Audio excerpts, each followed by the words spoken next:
everyone, welcome back. I hope you all are fine and safe. So in this video we are going to see the solution of lesson number 15 Daju, and it's a Gadhya written by Shekhar Joshi. So let's start with Vibhag 1 Gadhya आधारित. Question number 1, सही विकल्प चुनकर रिक्त स्थानों की पूर्ति कीजिए. Number 1, Madan का गांव डैश के पहाड़ी क्षेत्र में था. Answer is Almora. Number 2, Madan dash बताने में संकोच कर रहा था. आंसर इज गांव का नाम. नंबर 3, हेमंत जगदीश बाबू का डैश था. आंसर इज सहपाठी. नंबर 4, अपनत्व की पतली डोर डैश की तेज धार के आगे न टिक सकी. आंसर इज अहम. नंबर 5, अल्मोड़ा के पहाड़ी क्षेत्र में माँ को डैश कहते हैं. आंसर इज एजा. नेक्स्ट क्वेश्चन नंबर 2, निम्नलिखित प्रश्नों के उत्तर एक एक वाक्य में लिखिए. क्वेश्चन नंबर 1, मदन का गांव किस पहाड़ी क्षेत्र में था. आंसर, मदन का गांव अल्मोड़ा के पहाड़ी क्षेत्र में था. नंबर 2, मदन को जगदीश बाबू के रूप में किसकी छाया निकट जान पड़ी. आंसर, मदन को जगदीश बाबू के रूप में दाजू बड़े भाई की छाया निकट जान पड़ी. नंबर 3, जगदीश बाबू का अकेलापन कैसे दूर हो गया. आंसर, अपने ही क्षेत्र के कैफ़े बॉय मदन के मिल जाने से जगदीश बाबू का अकेलापन दूर हो गया. नंबर 4, जगदीश बाबू को क्या अच्छा नहीं लगता था. आंसर, मदन का बार बार दाजू कहकर संबोधित करना जगदीश बाबू को पसंद नहीं था. नंबर 5, जगदीश बाबू कैसे संस्कारों के व्यक्ति थे. आंसर, जगदीश बाबू मध्यम वर्गीय संस्कारों के व्यक्ति थे. नेक्स्ट नंबर 6,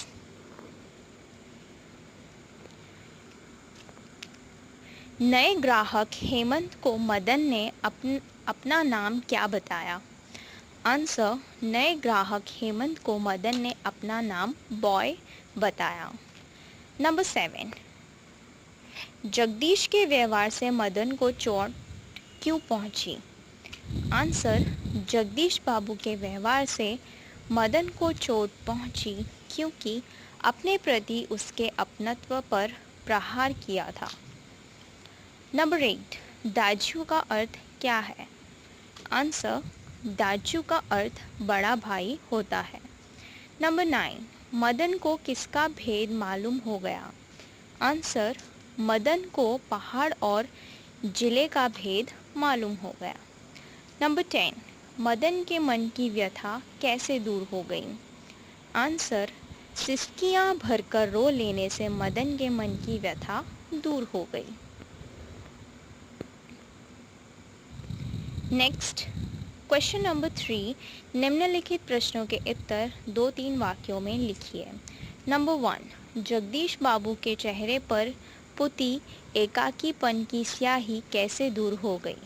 आंसर, जगदीश बाबू कैफ़े में आने से पहले बहुत एकाकीपन महसूस कर रहे थे, परंतु मदन से बातचीत होने पर उन्हें मालूम हुआ कि वह उनके गांव के पड़ोसी गांव का लड़का है.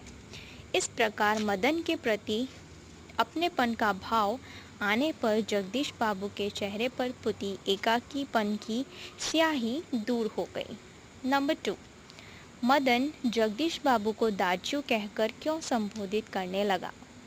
आंसर, जगदीश बाबू को मदन एक ही क्षेत्र के रहने वाले जगदीश बाबू और मदन एक ही क्षेत्र के रहने वाले थे. उस क्षेत्र में बड़े भाई को दाजू कहते हैं. जगदीश बाबू को अपने बड़े भाई के रूप में देखने के कारण मदन उन्हें दाजू कहकर संबोधित करने लगा. नंबर 3, मदन के दाजू शब्द की आवृत्ति पर जगदीश बाबू को क्रोध क्यों आया, अथवा जगदीश बाबू को मदन का दाजू बनना क्यों पसंद नहीं आया. आंसर, मदन कैफ़े का एक साधारण बॉय था, जबकि जगदीश बाबू मध्यम वर्ग के व्यक्ति थे। सबके सामने मदन का बार बार दाजू कहना उन्हें अपनी प्रतिष्ठा के अनुकूल नहीं लगा।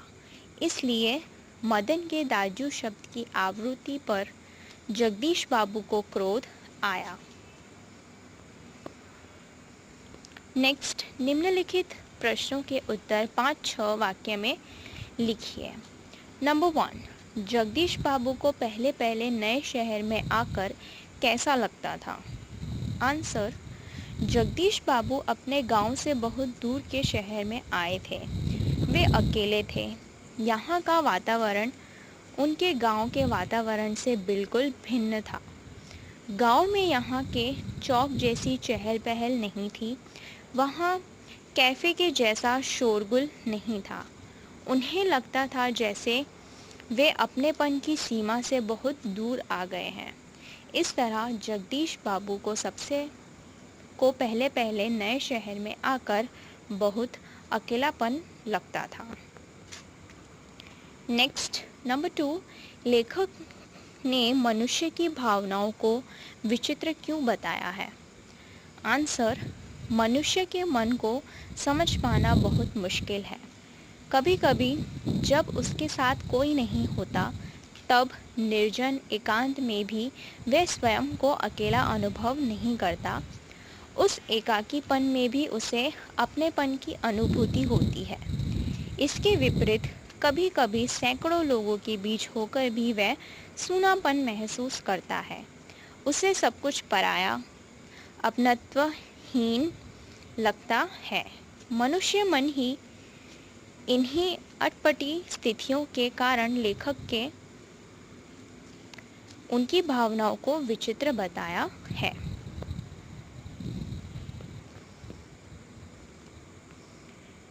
नेक्स्ट, नंबर 3, प्रारंभ में जगदीश बाबू का व्यवहार मदन के प्रति कैसा था? आंसर, प्रारंभ में जगदीश बाबू का व्यवहार मदन के प्रति कैसा था? आंसर, कैफ़े में मदन से परिचय होने पर जगदीश बाबू इस नए शहर में अपना अकेलापन भूल गए थे। 2-4 दिनों में मदन उन्हें दाजू कहकर पुकारता और वे भी उससे स्नेह से पेश आते। उन दोनों में मौसम संबंधी बातें होती। मदन उनसे उनके कम खाने की शिकायत करता। मदन को वे अपने दाजू बड़ा भाई जैसे ही लगते थे। इस तरह प्रारंभ में जगदीश बाबू का मदन के प्रति व्यवहार बहुत स्नेहपूर्ण और अपनत्व से भरा भरा था। नेक्स्ट, नंबर 4, जगदीश बाबू ने मदन को दाजू कहने पर क्यों डांटा? आंसर, आरंभ में मदन को अपने क्षेत्र का लड़का समझकर जगदीश बाबू को बहुत अच्छा लगा था। वह उन्हें दाजू बड़ा भाई कहकर संबोधित करता था। लेकिन आखिरकार मदन कैफ़े का एक बॉय था, जबकि जगदीश बाबू मध्यम वर्ग के एक प्रतिष्ठित व्यक्ति थे। मदन कैफ़े में सबके सामने उन्हें दाजू कहता था। यह जगदीश बाबू को पसंद नहीं आया। इससे उनकी प्रतिष्ठा को धक्का पहुंचता था।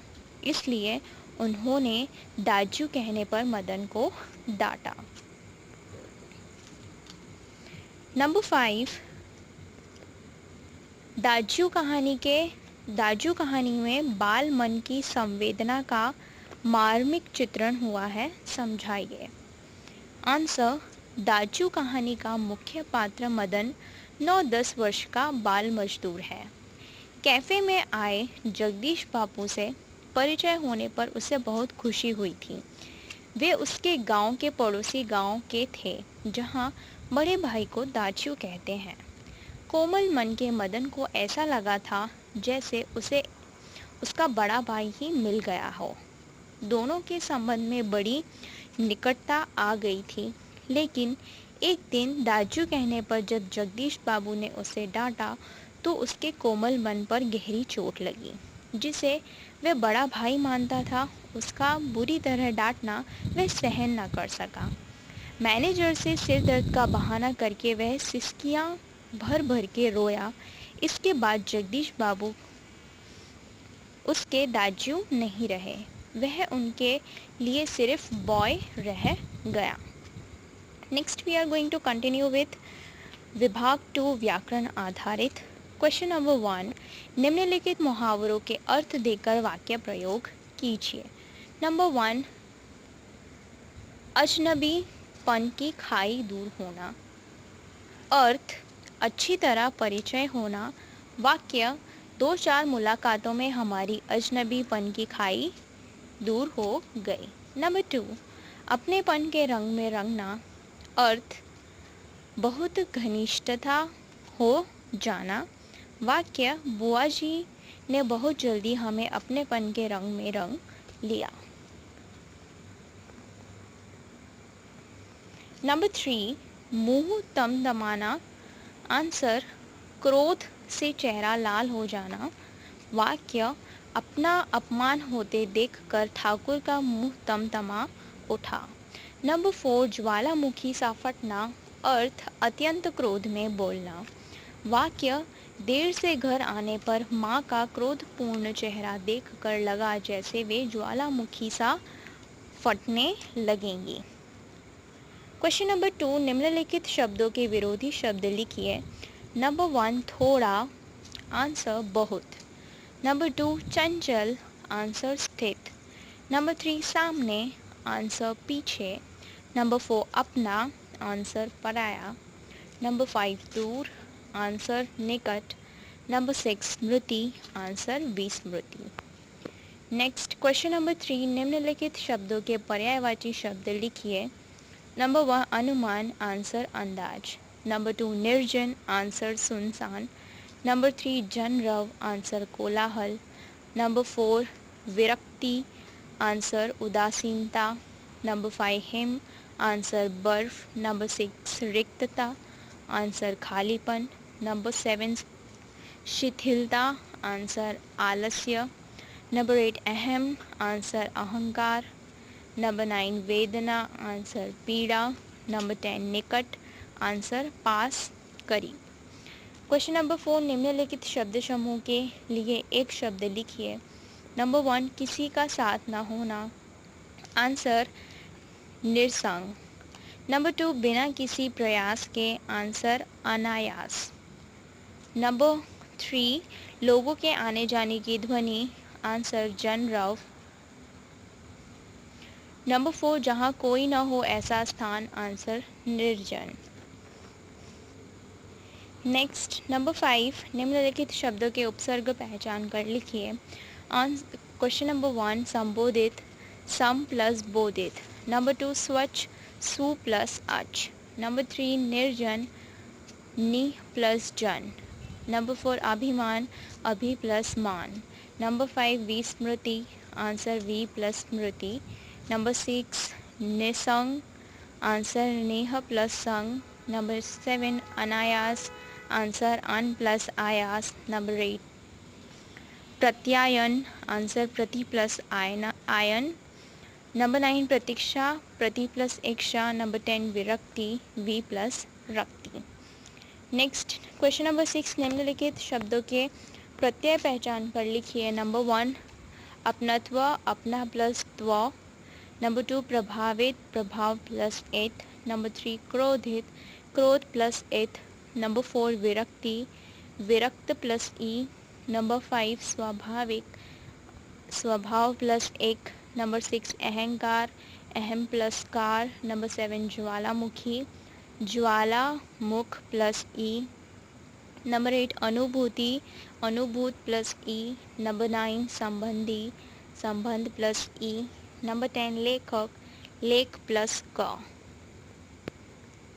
नेक्स्ट क्वेश्चन नंबर 7, निम्नलिखित प्रत्येक वाक्य में से भाववाचक संज्ञा पहचान कर लिखिए। नंबर 1, उसके चेहरे से एकाकीपन की स्याही दूर हो गई। आंसर, एकाकीपन। नंबर 2, मदन और जगदीश बाबू के बीच की अजनबीपन की खाई दूर हो गई। आंसर, अजनबीपन, खाई।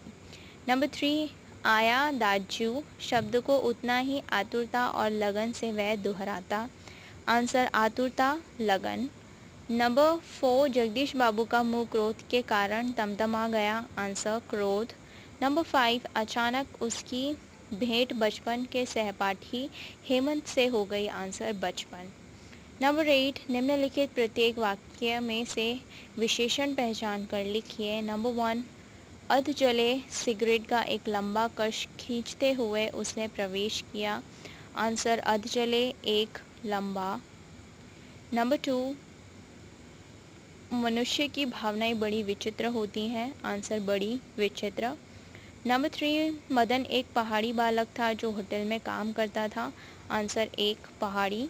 नंबर 4, शायद अपने गांव की निराली संज्ञा के कारण उसे संकोच हुआ था। आंसर निराली। So here we complete the solution of this chapter. If you have any doubt, query or suggestion, let me know in the comment section. I will see you in the next video with the new chapter. Till then, bye bye. Take care.